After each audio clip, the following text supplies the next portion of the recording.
ব্যস্ততার জীবন থেকে বেরিয়ে ছুটি কাটাতে আমরা চলে গেছিলাম বাগদা সি বিচ।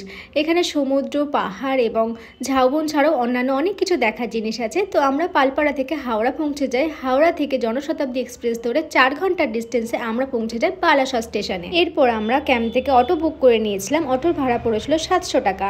অটো করে আমরা চলে গেলাম ভাইকিংস ক্যাম্পে। এখানে আমরা নিয়েছিলাম কাপল রুম। তোমরা তোমাদের পছন্দ মতো রুম নিতে পারো। এখানে রয়েছে কাপল room, premium room, group cottage এবং সবথেকে আকর্ষণীয় মাড হাউস। আমরা এখানে ওয়েলকাম ড্রিঙ্কস পেয়ে গেছিলাম একটা ডাব। তারপর আমরা এখানে ব্রেকফাস্ট করে নিলাম। ব্রেকফাস্টে ছিল লুচি, ছোলার ডাল, এখানে ডিম সেদ্ধ এবং একটা মিষ্টি। তারপর আমরা ঘুরতে চলে গেছিলাম সমুদ্রে।